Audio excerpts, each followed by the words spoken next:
السلام عليكم ورحمه الله وبركاته. اعزائي البني ادم، اتمنى تبقوا بخير ان شاء الله. النهارده باذن الله هنشرح مع بعض الدرس الاول عندك في فرع تريج فرع طويل شويه.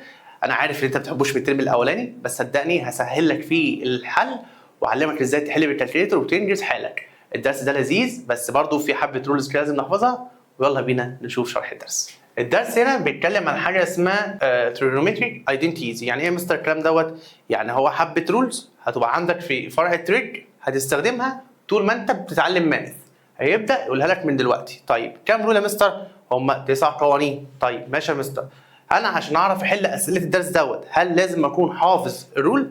بصراحه اجيبها لك سته ودغري. انت عندك 90% من مسائل الدرس دوت الحل بالكالكليتر. الله عليك يا مستر، بس في 10% كده مش هينفع تتحل بالكالكليتر، لازم تحلها بالرولز. طيب مستر يعني انت هتعمل معانا النهارده اعلمك ازاي تحل بالرول واعلمك ازاي برضه في نفس الوقت تحل بالكالكليتر. بس انا عايزك تاخد درجه السؤال، بما انك اصلا بتكره التريج فانا عايز اساعدك في حوار التريج دوت. طيب تعالى يا مستر، ايه الفكره عندك؟ الفكره عندك ان انت في رول كنت درسته في الترم الاولاني اللي هو عباره عن ساين سيتا باور 2 بلس كوساين سيتا باور 2 ايكوال 1. الرول ده حضرتك درسته في الترم الاولاني. الرول ده عمل ايه؟ طلع منه 8 تانيين. طيب 8 ازاي يا مستر؟ بص، ده الرول الاولاني عندك ماشي. الرول ده طلع منه 2 تانيين. طب ازاي؟ ودى الكوساين الناحيه الثانيه بالنيجاتيف. تمام؟ بقى عندك رول عامل كده ساين باور 2 سيتا ايكوال 1 ماينس كوساين باور 2 سيتا. ابوس ايد حضرتك لو ما فهمتش اي حاجه بقولها في الرول قول لي يا مستر انا ما فهمتش المعلومه دي، قولها لي تاني. ماشي؟ اهو ما تسيبنيش بعد ما احل المساله وبعد ما اقعد اشرح تقول لي يا مستر اصل في خطوه اللي فاتت ما كنتش فاهمها. لا، وقفني في نفس اللحظه وقول لي يا مستر الحته دي ما فهمتهاش. قال لك ده الرول الاولاني. الرول الثاني بقى انت تعمل ايه؟ بدل ما وديت الكوساين، لا انا المره دي بقى هودي الساين. اهو اودي الساين دي الناحيه الثانيه. فايه اللي يحصل؟ الكوساين هتفضل مكانها، علامه الايكوال زي ما هي، هتبقى 1 ماينس ساين باور 2 سيتا. كده خدنا كام رول من 9؟ خدنا 3 بس خلاص. مين يا مستر الرولز الباقيه؟ قال لك بص، الرول الباقي عرفت ازاي؟ مش انت عندك الرول دوت اللي هو ساين باور 2 سيتا بلس كوساين باور 2 سيتا ايكوال 1. تمام. قال لك والله انا هعمل هنا ديفايدد، هعمل هنا كده ديفايدد كوساين باور 2 سيتا، وهعمل هنا ديفايدد كوساين باور 2 سيتا، وهعمل هنا ديفايدد كوساين باور 2 سيتا. ايه مستر اللي هو عامله ده؟ هو عمل الرول كله ديفايدد كوساين باور 2 سيتا. طب هو ده ينفع في الماث؟ في الماث ينفع عادي تعمل ديفايدد نفس الحاجه، بس الايكويشن عندك فيها 3 تيرمز فتعمل كل تيرم ديفايدد كوساين باور 2 سيتا. طيب تمام. الساين اوفر كوساين المفروض ان انت درست في الترم الاول حبه رولز كده هنحتاجها حالا، اللي هي مين بقى يا مستر؟ اللي هي مثلا ان التان ثيتا دي بتيكوال ساين اوفر مين؟ كوساين. ودرست كمان ان الكوتان بتيكوال مين؟ بتيكوال كوساين اوفر ساين. ماشي. ودرست كمان ايه؟ السك اللي هي 1 اوفر كوساين. ودرست الكوسيك اللي هي 1 اوفر ساين. انا بقى محتاجهم دلوقتي بقى الحاجات دي. طب ليه يا مستر؟ لان انت عندك الجزء الاولاني ده ساين اوفر كوساين، ما هي ساين اوفر كوساين اللي هي التان، اول رول عندك اهو. فانا هكتب هنا تان، بس الساين عليها باور 2 والكوساين عليها باور 2 يبقى تان باور 2. علامه البلس تنزل. كوساين اوفر كوساين او كوساين باور 2 اوفر كوساين باور 2 هيديك 1. ما هو نفس الحاجه بتعملها اوفر بعض، كاني بعمل 5 اوفر 5 7 اوفر 7، اي حاجه اوفر نفسها ب 1 ايكوال 1 اوفر كوساين اهي شايفينها؟ 1 اوفر كوساين بكام؟ بسك، يبقى سك سيتا. بس عشان الكوساين عليها باور 2 فاحط على السك باور 2. ده الرول رقم 4 عندك، اكتبه هنا اهو. هو ده تان باور 2 سيتا بلس 1 ايكوال سك باور 2 سيتا. ده الرول رقم كام يا مستر؟ ده الرول رقم 4. الرول ده بقى نفسه هنطلع منه 2 تانيين. طب يا مستر ازاي؟ قال لك هنودي ال1 الناحيه الثانيه وهنسيب التان، يبقى عباره عن ايه؟ تان باور 2 سيتا ايكوال سك باور 2 سيتا ماينس 1. وديت ال1 الناحيه الثانيه. ده الرول الاولاني منه. طب الرول الثاني منه بدل ما وديت ال1 هودي التان، يعني هثبت ال1. يبقى انت عندك 1 ايكوال سك باور 2 سيتا ماينس تان باور 2 سيتا. كده احنا خدنا كام رول؟ خدنا 6، لسه ناقص 3 تانيين. طب التلاته مستر اجيبهم ازاي؟ نفس الحركه بالظبط اللي انا عملتها هنا. فاكرينها؟ اللي هي دي. عملت ديفايد الكوساين مسحتها. رجعها تاني يا مستر. اهي. عملت هنا ديفايد الكوساين باور 2، ديفايد الكوساين باور 2، ديفايد الكوساين باور 2، بس بدل الكوساين بقى اخليها ساين دلوقتي. طب هيفرق معايا؟ طب بص بقى الحل هيحصل ازاي؟ اهو. بص الرول هيتحول يبقى عامل ازاي دلوقتي؟ اعمل هنا ديفايدد مين؟ ديفايدد الساين باور 2 سيتا، ديفايدد الساين باور 2 سيتا، ديفايدد الساين باور 2 سيتا. ساين باور 2 اوفر ساين باور 2 ده ب 1 بلس كوساين اوفر ساين ده يبقى كوتان، بس يبقى باور 2 عشان هم عليهم باور 2 ايكوال 1 اوفر ساين اللي هي كوسيك. تمام؟ تمام. يبقى عندك الرول رقم كام ده بقى؟ رقم 7. استنوا ده تقول على جنب اهو. الرول السابع عندك اللي هو عباره عن ايه؟ 1 بلس كوتان باور 2 سيتا هي ايكوال كوسيك باور 2 سيتا. ده كده الرول السابع. الرول ده بقى هنطلع منه 2. ازاي يا مستر؟ هتودي الكوتان الناحيه الثانيه، يبقى عندك 1 ايكوال كوسيك باور 2 سيتا ماينس كوتان. طيب الثاني هتثبت الكوتان وهتودي ال1 اهو. بس كده. يبقى كوسيك باور 2 سيتا ماينس 1. كام رول كده يا شباب؟ كده عندك 9 رولز. طيب هو الدرس خلص كترم تاني. يعني ايه يا مستر الدرس خلص كترم تاني؟ يعني هو اللي عايز يعلمه لك في الترم التاني هعلمه لك، ولكن انت هتحتاج بعض الحاجات من الترم الاولاني. يا لهوي يا مستر. زي ايه؟ زي الرول ده كده. الساين سيتا تايمز كوسيك سيتا ايكوال 1. الكوساين سيتا تايمز سيك سيتا ايكوال 1. ان التان سيتا تايمز كوتان سيتا ايكوال 1. دي برضو بعض الحاجات اللي انت درستها في الترم الاولاني وهتحتاجها معانا في الدرس ده. يبقى البيج اللي قدامك دي كلها رولز هتستخدمها ان شاء الله في حل الاسئله. تمام. طيب يلا يا مستر قول لي بقى الاسئله تتحل ازاي. بص بقى انا مقسم لكم الاسئله على جزئين. الجزء الاولاني مش هينفع يتحل الا بالرول، يعني لازم تبقى حافظ الرول عشان تحل. طب لو مش حافظ مش هتعرف تحل السؤال. فانا الجزء الاولاني الاسئله اللي لازم تحلها بالرول. طب مستر معلش يعني هو انت ازاي بتعرف ان السؤال ده ينفع يتحل بالرول او ينفع يتحل بالكالكليتور؟ ما انا هقول لك على المعلومه دي تركه مهمه.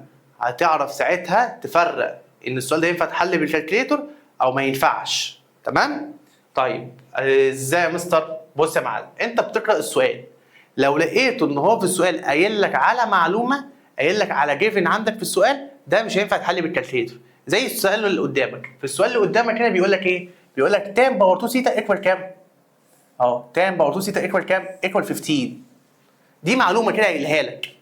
ديت انت لو اتشقلبت على راسك مش هينفع تحلها بالكالكليتور. طب وايه الحل؟ الحل ان انت تبدا تحلها بالرول. طب ازاي يا مستر؟ هو هنا بيسالك على السك باور 2 سيتا.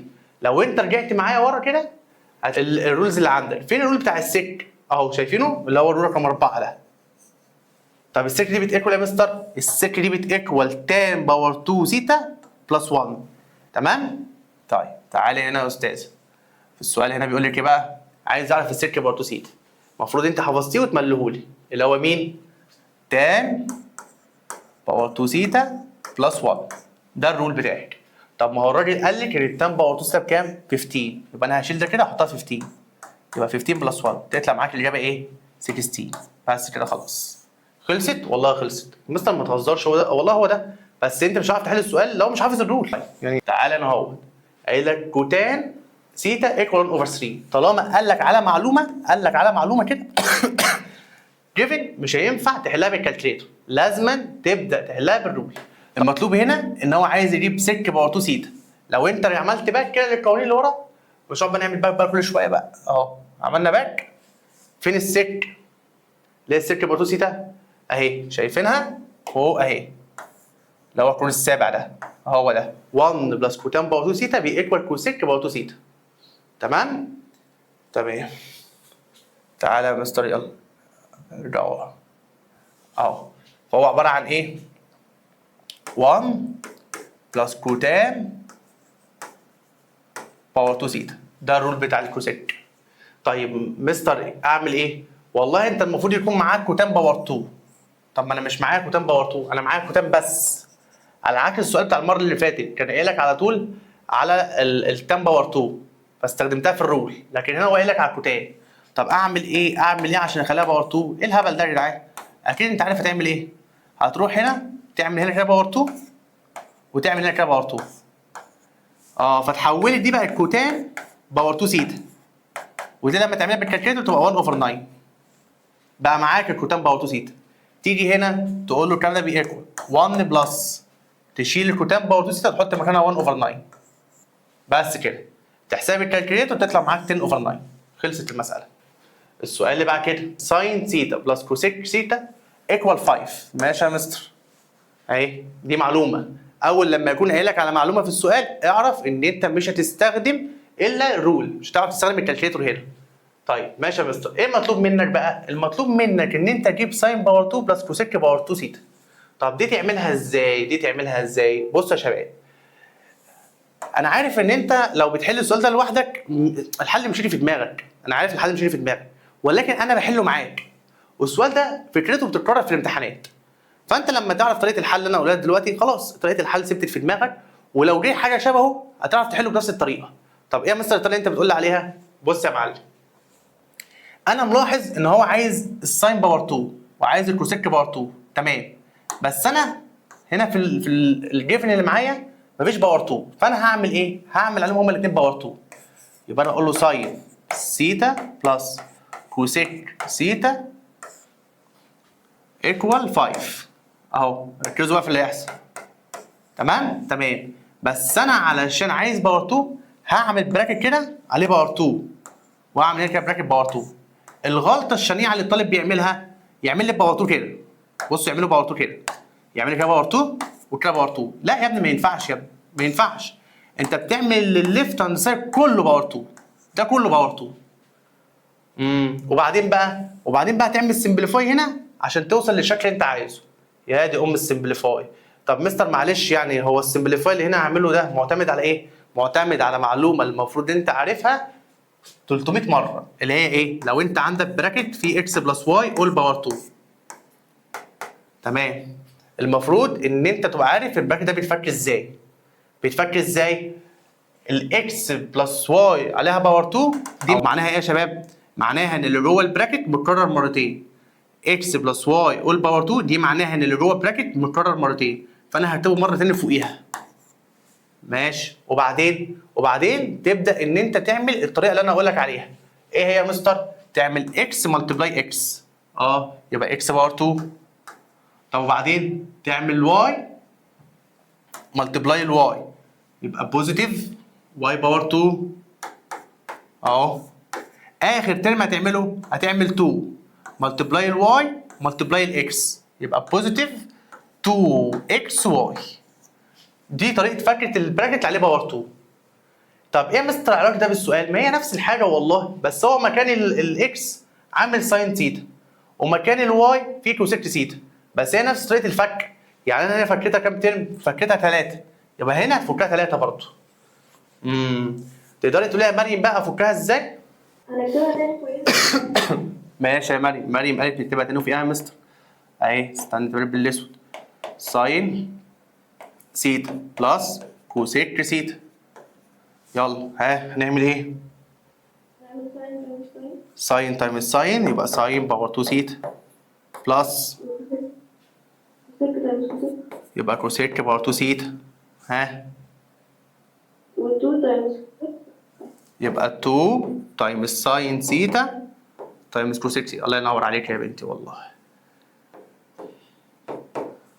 ايكوال كام بقى الكلام ده؟ ايكوال 25.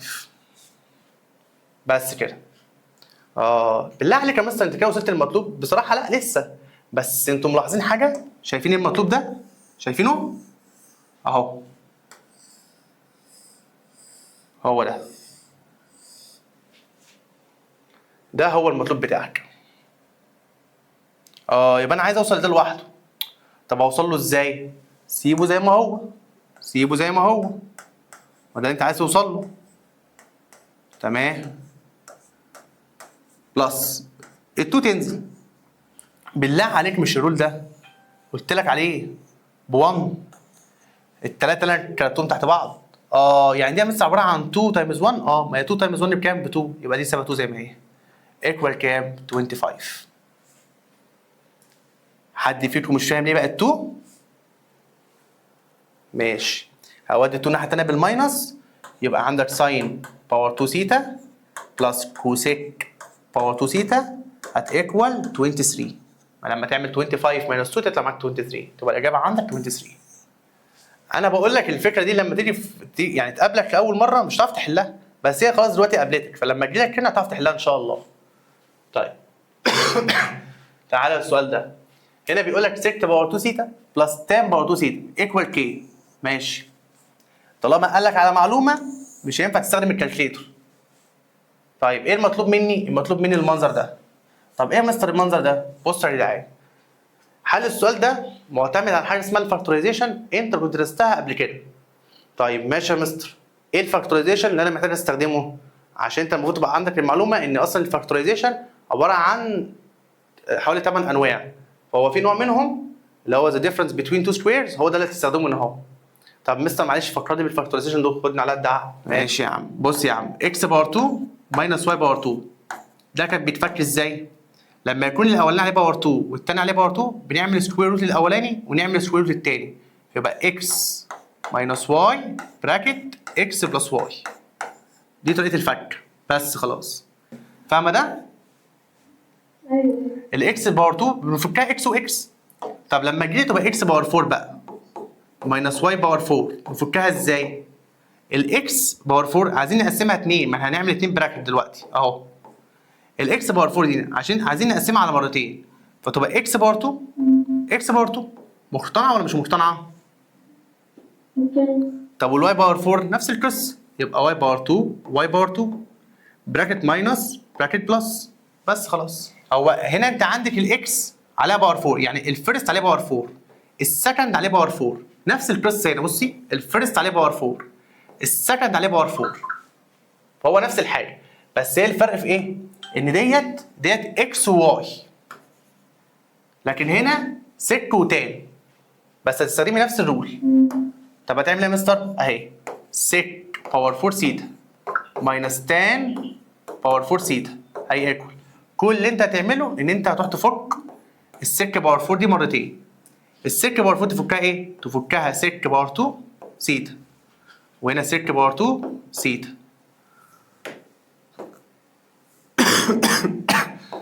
سك باور 2 سيتا. تمام؟ طب التان باور 4 تفكها برضه نفس القصه، تان وتان، بس تان باور 2 تان باور 2. اهي تحط هنا كده ايه؟ تان باور 2 سيتا، وتحط هنا تان باور 2 سيتا. واحد نيجاتيف وواحد بوزيتيف. بس دي طريقه الفك، هي دي فكره المساله، الخطوه ديت هي دي فكره المساله. انتم ملاحظين اصلا من ساعه مساله بدات وانا قاعد، يعني انا ما شرحتش حاجه في اولى ثانوي. من ساعه ما المساله بدات وانا بشرحها انا ما شرحتش حاجه في اولى ثانوي. وما انت بتشرح يا مستر انا بشرح حاجات قديمه عندك فاكتورايزيشن، وبقول لك ازاي نستخدمه مع المساله. تمام؟ طيب الكلام ده بيكوال ايه؟ المنظر ده قانون عندك. طيب تايمز المنظر ده هو قال لك عليه في المساله بكام؟ بكي. هو قال لك الكلام ده ايكوال كي، هو والله العظيم كاتب فوق كده اهو، كاتب الكلام ده ايكوال كي، فحط هنا كي. طيب البراكت الاولاني يا مستر بكام؟ لو انت رجعت للرولز اللي ورا هتلاقي البراكت ده ب 1، ده رول من ضمن الرول اللي هم التسعه. بكام البراكت ده؟ ب 1. يبقى 1 تايمز كي ايكوال كام؟ ايكوال كي، فتبقى الاجابه عندك كي. بس خلاص. بص السؤال ده قايل لك تان كوتان سك. انا اول ما ببص على السؤال، اول ما بصيت على السؤال كده اهو، هل في معلومه قال لك عليها؟ يعني ايه يا مستر معلومه قال لك عليها؟ بص يا شباب السؤال اللي فات ده، بص على المعلومه اللي قايل لك سك باور 2 سيتا بلس تان باور 2 سيتا ايكوال كي. دي كده اسمها معلومه. طالما في ايكوال حاجه دي كده معلومه هو قال لك عليها. يعني المعلومه هنا رابطه السك مع التان، فانت صعب عليك انت تستخدم الكالكليتر. طيب لو جيت انا هو بقى، هل هنا في معلومه؟ لا هنا مفيش معلومه، يعني مش قايل لك حاجه ايكوال حاجه. طب ده معناه ايه يا مستر؟ ده معناه ان السؤال ده ينفع يتحل بالكالكليتر. طب مستر انت هتحله معايا بالكالكليتر ولا هتحله معايا بالستبس؟ بصراحه انا بتضايق لما بشرح حاجه بالكالكليتر بس في نفس الوقت عايزك تحل، فانا هشرحها بالكالكليتر وفي نفس الوقت هقول لك على الستبس. تمام؟ طيب ماشي يا مستر. لو انا هاجي هنا في حوار الستبس هتعملها ازاي؟ بص ركز معايا. انت عارف ان الجزء اللي فوق اللي هو التان كوتان ده ب 1، يبقى 1 اوفر سيك سيتا ايكوال 1 اوفر سيك بكام؟ 1 اوفر سيك اللي هي الكوساين سيتا. بس خلاص خلصت. اقول له اختار كوساين. طب لسه ما انت مش محتاج كالكليتر. لا، ما هو جاي لك الرول بتاعها او استخدامها سهل، السمبليفاي بتاعها هنا سهل يعني. في بعض المسائل قدام بتحتاج منك سمبليفاي اكتر من كده بشويه. طيب ماشي يا مستر، كده انت لو عايز تحلها خطوات احلها دلوقتي بالكالكليتر. انا هحلها دلوقتي بالكالكليتر ماشي. هتلاقي ان الستبس افضل، بس هي الستبس هتعجبك في المساله دي بس انا عايز اقول لك على طريقه الكالكليتر وتعرف تحل بقى السؤال. طب ايه يا مستر طريقه الكالكليتر؟ بص يا شباب، هتروح للكالكليتر وتكتب مكان السيتا اي رقم اللي هو كام؟ 30 مثلا، وتحسب الكلام ده تشوف كام. بس في حاجه صغيره عايز اقول لك عليها. ايه هي يا مستر؟ لما تيجي تكتب كوتان سيتا تكتبها ازاي على الكالكليتر؟ انت كنت بتعملها 1 اوفر تان. لا، اقول لك على طريقه اسهل في الدرس دوت. ازاي؟ اعملها تان تمام، بس عليها باور نيجاتيف 1 كده. الكوتان اعملها تان بس عليها باور نيجاتيف 1. يعني انت لو عايز تعمل كوتان 30 مثلا، تعملها ايه؟ تعملها تان 30 بالكالكليتر، تقفل البراكت، حط باور نيجاتيف 1. اتفقنا؟ طيب مستر لو انا عايز اعمل كوسيك، مثلا كوسيك 30 نعملها ازاي بالكالكليتر؟ كل اللي انت هتعمله بالكالكليتر هتعمل ايه؟ الكوسيك هي مقلوب الساين، فتكتب ساين 30 ويقفل البراكت عليه باور نيجاتيف 1. كده انت عملت الكوسيك. طب مستر لو انا عايز اكتب السيك، ماشي نفس القصه. السيك هي مقلوب مين؟ الكوساين، فهتعمل كوساين وتكتب جواها 30 بس باور نيجاتيف 1. دي اختصارات السيك والكوتان والكوسيك. تعالى بقى نحل السؤال ده بالكالكليتر. امسك الكالكليتر بتاعتك عشان تعرف تتعمل ازاي. انا هجيب الكالكليتر اهي. بص بيقول لك تان ثيتا كوتان ثيتا، فتعمل فراكشن. تان ثيتا. طب الثيتا هتحطها بكام؟ حطها باي رقم، وافضل رقم نستخدمه 30. اقفل البراكت. عايز تكتب الكوتان مالهاش زرار على الكالكليتر، فبنستخدم الطريقه اللي انا قلت لك عليها دي اهي. الكوتان خليها تان بس باور نيجاتيف 1. يبقى اقول له تايمز تان 30 ويقفل البراكت باور نيجاتيف 1 اهو، وتنزل تحت عايز اكتب السك. طب السك هي مين؟ هي مقلوب الكوساين، يبقى اكتب الكوساين 30 عليها باور نيجاتيف 1 وادوس ايكوال. بص طلعت معاك كام؟ طلعت معاك روت 3 اوفر 2. طلعت معاك روت 3 اوفر 2. فين في الاختيارات؟ لا، ما هو مش هتلاقيها في الاختيارات لان انت بتحط رقم من دماغك. امال اعمل ايه يا مستر؟ هتجرب الاختيارات. لو جربت الاختيار الثاني عملت كوساين وحطيت مكان الانجل 30 وقفلت براكت وقلت ايكوال، هيطلع نفس الرقم. يبقى هو ده فعلا اللي نفع. بس بالله عليك انا مش عايز ذكاء، يعني مش عايزك تستخدم لي هنا 30 وفي الاختيارات تستخدم لي اي رقم تاني، لا. يعني في طلبه ما شاء الله دماغها مسوحاها، تقول لي مثلا استخدمت فوق 30 في الاختيارات بقى استخدم رقم 60 مثلا، عايز ينوع لي. لا يا حبيبي، انت الرقم اللي تستخدمه فوق استخدمه تحت في الاختيارات. تمام؟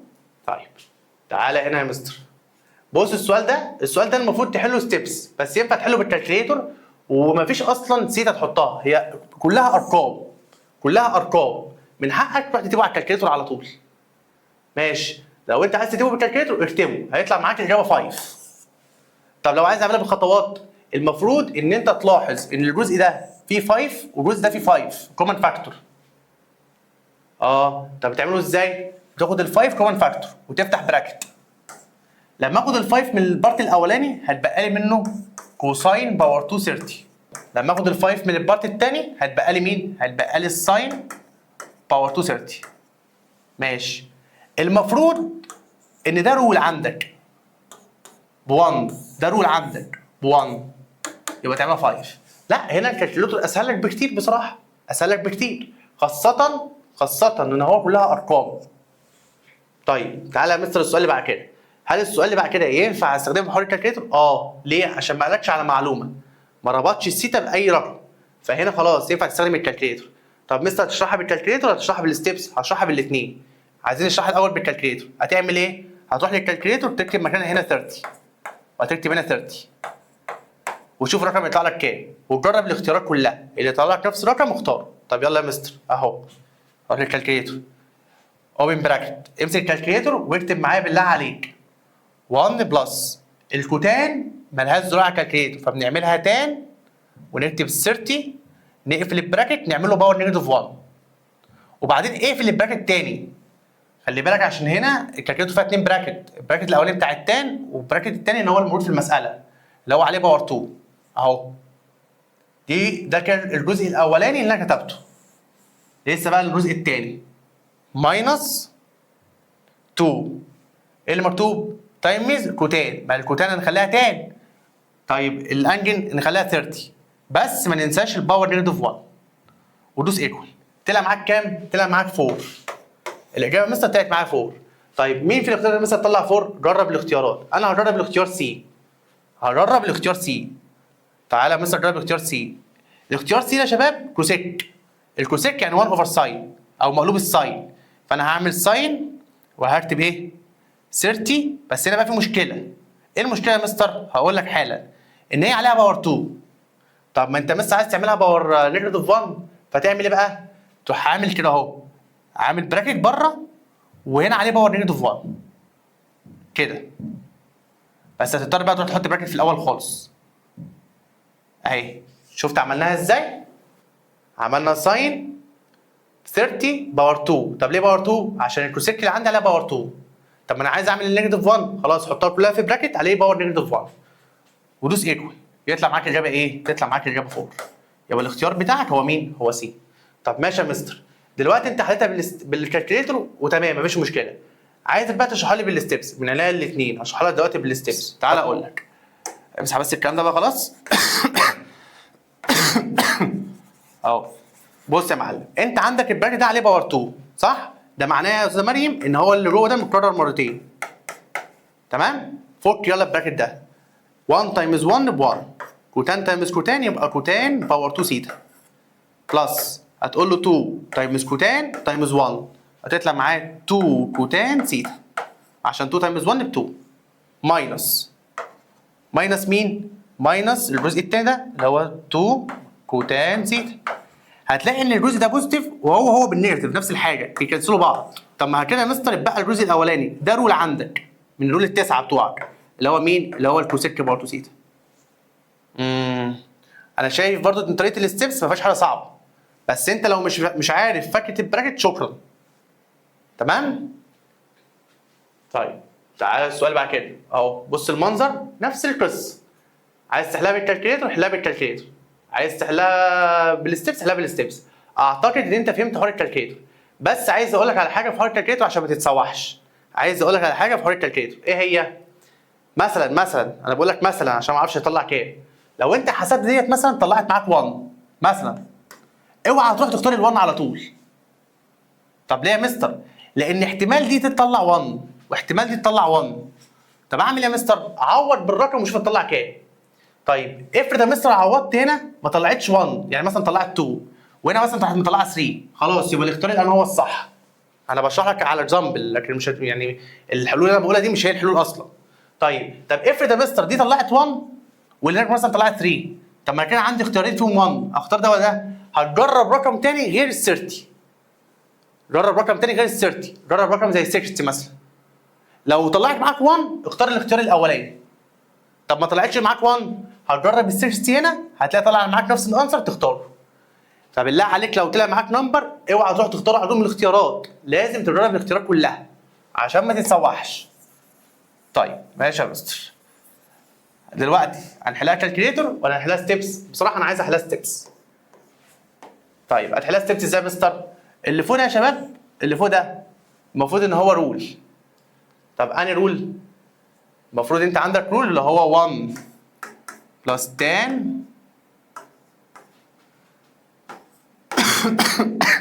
باور 2 سيتا هي ايكوال كام؟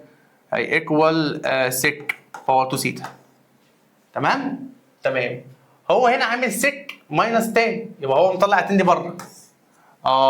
يبقى الرول دوت بيكوال 1. لو انت لو حافظ الرول هتقول لي ده مستر ب 1. طب اللي تحت ده بكام يا مستر؟ ب 1. يبقى 1 اوفر 1 هيطلع معاك ب 1. يبقى الستبس طلعتها 1 تختار 1 وانت مطمن. لكن لو انت حليتها بالكالكليتر لازم تجرب الاختيارات كلها. لازم تجرب الاختيارات كلها. طبعا الستبس هنا اسهل بكتير بس انا عشان حافظ الرول. انت اول ما تحفظها ان شاء الله تبقى الدنيا اسهل لك. طيب تعالى يا مستر في السؤال اللي بعد كده. عايز تحله بالكالكليتر ولا تحله بالستبس؟ ها لو انت عايز تحله بالكالكليتر حله انتوا بالكالكليتر، انا انت خلاص قلت لك المعلومه. دلوقتي انا هحله بالستبس عادي. طيب ازاي يا مستر؟ عندك ساين باور 2 سيتا وكوساين باور 2 سيتا، الجزء ده رول، ده رول والله. يبقى 1 بلس مين؟ تان باور 2 سيتا، ده رول برضه اللي هو السك. تبقى الاجابه هنا سك باور 2 سيتا، اللي هي الاجابه اللي هناك خالص. طيب ماشي يا مستر. ده كلاس وورك، عندك فيه 3 اسئله، حلها كما يحلو لك. تحلها بالستبس، تحلها بالكالكليتر، انا ما عنديش مشكله. حلوها يلا وابعتها لي بسرعه. انا لما بقول لك على حوار الكالكليتر بقولها عشان اسهلها عليك. يعني انا لما باجي اقول لك على حوار الكالكليتر بقولها لك عشان اسهلها عليك، بس مش عشان تلغي حوار القوانين عندك في الدرس. هو الدرس ليه حاجه معينه عايز يوصلها لك، فانت المفروض تتعلمها. يعني انا شايف نفسي ان انا ساعدتك في حته الايه، اللي انت تعرف ازاي الحل بيجاب بالكالكليتر، تمام؟ بس انا الاسئله اللي قدامك مش هحل حاجه فيها بالكالكليتر تاني خلاص. 3 اسئله هحلهم لك دلوقتي بالايه، بالستبس بس. حوار بقى الكالكليتر مع نفسك. طيب اول سؤال عندك هنا، لما يكون قايل لك فراكشن مالتيبلاي فراكشن، فانت بتعمل ايه؟ بتعمل اللي فوق مالتيبلاي اللي فوق. بصوا يا جدعان، بصوا الهبل، 3 مالتيبلاي نيجاتيف 2 نيجاتيف 6. طيب تحت ساين سيتا تايمز كوسيك سيتا. طب مش احنا لسه قايلين ان الجزء اللي تحت ده بكام؟ طب 1 دي من ضمن الرولز، يبقى نيجاتيف 6 اوفر 1 تطلع معاك كام؟ نيجاتيف 6.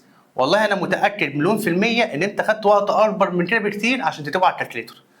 طيب ادي اول اختيار معانا. السؤال الثاني ينفع يتحل برضه بالكالكليتر مفيش فيه مشكله. ليه؟ عشان مش قايل على معلومه. طيب يتحل ازاي مستر بالستبس؟ لو انت لاحظت هتلاقي ايه؟ هتلاقي نفس الباك ده هو ده. طب بس بفرق ان هنا في ماينس وهنا في بلس. فده كنا بنعمله ازاي؟ فاكرين من قيمه شويه لما قلت لكم ان انت لو عندك اكس باور 2 ماينس واي باور 2 بنفكها كده، اكس واكس واي واحده ماينس واحده بوزيتيف. هو لسه شارحها والله. هو عملها بالعكس بقى، هو جاب لك التو براكتس وترجعها انت كده. الفيرست عندك 1 والسكند عندك كوساين. الفيرست عندك 1 السكند عندك كوساين. فتروح تقول لي يا مستر يبقى 1 باور 2 ب 1 اهي 1 باور 2 ب 1 ماينس كوساين باور 2 يبقى كوساين باور 2 سيتا. ده كده التو براكتس اللي في الاول هم دول كده اتحولوا بقى ده.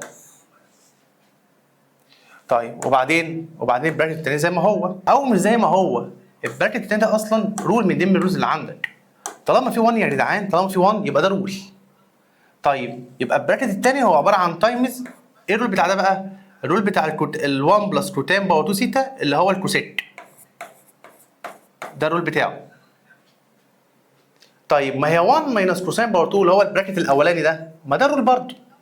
بص يا جدعان، لما يكون عندك فيه 1 ماينس او 1 بلس اعرف ان انت بتستخدم حاجه من الرولز، لان كل الرولز اللي عندك التسعه فيهم 1، التسعه فيهم 1. فانت لما تشوف حاجه فيها 1 ماينس 1 بلس اعرف ان انت تستخدم حاجه من الرولز. طيب تمام يا مستر ماشي. يبقى انا عرفت ان ده برضه هو ايه؟ هو رول. طب ايه الرول بتاع ده يا مستر؟ ساين باور 2 سيتا تايمز كوسيك باور 2 سيتا. تمام. وبعدين مش انت عارف ان الساين سيتا تايمز كوسيك سيتا اول باور 2 هي اللي فوق، جمعتهم هما الاثنين مع بعض وحطيت عليها باور 2 عشان بينهم مالتبلاي. عارف لو ما بينهم بلس ما اقدرش اعمل الحركه اللي انا عملتها دي، بس طالما بينهم مالتبلاي خليهم في براكت واحد الاثنين عليهم باور 2. ليه بقى؟ عشان تاخد بالك ان ده ب 1 يبقى 1 باور 2 تطلع معاك اجابه 1. بيقول لك تان سيتا كوساين سيتا ايكوال المنظر ده. الاستاذه فريده الوحيده اللي مشيت في الخطوه الاولى، مش عارف بقى كملتها ولا ما كملتهاش. بس هي الفكره في ايه؟ ان هو هنا قايل لك على معلومه لو اتشقلبت مش هتعرف تحلها بالكالكليتر، مش هتعرف تحلها بالكالكليتر بسبب المعلومه دي. طب وايه الحل يا مستر؟ الحل اللي انت تفكر في ان انت توصل للحاجه اللي هو عايزها اللي هي السك، فمطلوب منك تعمل سمبليفاي. خد بقى ديت تركيه مني تستخدمها في حوار السمبليفاي. لما يكون جايب لك حاجه شبه كده تان تايمز كوساين كوسيك حاول تخلي الحاجه اللي قايل لك عليها كلها في فيها ساين وكوساين. يا مستر حاول تخلي الحاجه اللي هو قايل لك عليها فيها ساين وكوساين بس. طب ليه؟ لان الساين والكوساين هم اساس كل الرولز اللي عندك. فانت تعمل ايه؟ تغير المنظر ده للساين والكوساين. طب ازاي؟ بالعقل برضو. التان دي هي عباره عن ساين اوفر كوساين، ده اللي عملته فريده. طب الكوساين، لا الكوساين تفضل زي ما هي. فالمعلومه دي هتبقى عامله ازاي دلوقتي؟ هتبقى ساين سيتا اوفر كوساين سيتا تايمز كوساين سيتا. الكلام ده بيكوال 2 روت 2 اوفر 3. الكوساين اللي في الديمينيتور تحت هتروح مع الكوساين اللي في النوميريتور فوق، دول بيكنسلوا بعض، واحده فوق واحده تحت. هتقول لي مثلا ثواني مثلا الكوساين التانيه دي فوق ازاي؟ ما هي يا ابني كوساين اوفر 1 فهي فوق. ايوه صح. فبقى لك ايه؟ هتبقى لك ساين ثيتا من الجزء الاولاني، يبقى ساين ثيتا اهي هتيكوال 2 روت 2 اوفر 3. تمام كده؟ تمام ماشي يا مستر. ايه بقى انت عايز ايه؟ هو عايز سك ثيتا. طب وايه العلاقه؟ هفهمك. انت ما عندكش حاجه اسمها سك ثيتا، انت تعرف تجيب السك ثيتا، تعرف تجيبها لو انت معاك الكوساين. ما انت السك مقلوب الكوساين، فانت لو معاك الكوساين هتعرف توصل للسك بسهوله. اقدر اوصل للكوساين؟ هتقدر توصل للكوساين. ازاي؟ في عندك رول من ضمن الرولز التسعه اللي هو الكوساين ثيتا باور 2 ايكوال 1 ماينس ساين باور 2 ثيتا. ده رول عندك. يبقى الكوساين باور 2 ثيتا هي ايكوال 1 ماينس الساين باور 2 ثيتا اللي انت جبتها بكام الساين اصلا؟ ب 2 روت 2 اوفر 3 بس عليها باور 2. لما تحسب الحسبه ديت هيطلع لك كوساين باور 2 ثيتا. انت عايز الكوساين بس من غير الباور 2، فتضطر ان انت تنقل الباور 2 ناحيه ثانيه بالروت. يعني انا دلوقتي اروح احسب الحسبه ديت اهي 1 ماينس 2 روت 2 تنزل تحت اعمل 3 وتعمل هنا كده باور 2 وتدوس ايكوال تطلع معاك 1 اوفر 9. طب هل 1 اوفر 9 ده الحل؟ لا، 1 اوفر 9 ده كوساين باور 2. كوساين باور 2 ثيتا 1 اوفر 9 تطلع معاك كام هنا الكوساين؟ تطلع معاك بوزيتيف اور نيجاتيف 1 اوفر 3 واديت الباور 2 الناحيه الثانيه بالسكوير روت. طيب احنا وصلنا لهنا يا شباب ان الكوساين بوزيتيف اور نيجاتيف 1 اوفر 3. حد فيكم مش فاهم دي؟ ازاي جبنا الكوساين بالمنظر ده؟ الكوساين بوزيتيف اور نيجاتيف 1 اوفر 3 ماشي. هو عايز السك بقى. السك هي مقلوب الكوساين، فهتسيب البوزيتيف اور نيجاتيف زي ما هي وهتخليها 3 اوفر 1. طب ما 3 اوفر 1 يا مستر يبقى بوزيتيف اور نيجاتيف 3، فتبقى الاجابه عندك هي ايه؟ بس هو دي فكره السؤال. حد فيكم محتاج اي حاجه في الكلاس ورك؟ طيب وبكده يا شباب نكون خلصنا مع بعض شرح الدرس الاولاني عندك في تريج. اتمنى لك ان انت تكون فهمت وتعرف تحل الدرس كويس، ولو احتجت اي حاجه ما تنساش تتواصل معايا اكيد. ولو عايز تنضم لينا تبقى طالب من طلاب الاونلاين او عايز تنضم للطالب تبقى من طلاب المنصه، فاحنا بنوفر لك الاثنين. ابعت لنا رساله على الواتساب دوت وانا ابعت لك التفاصيل كلها. بالتوفيق ان شاء الله.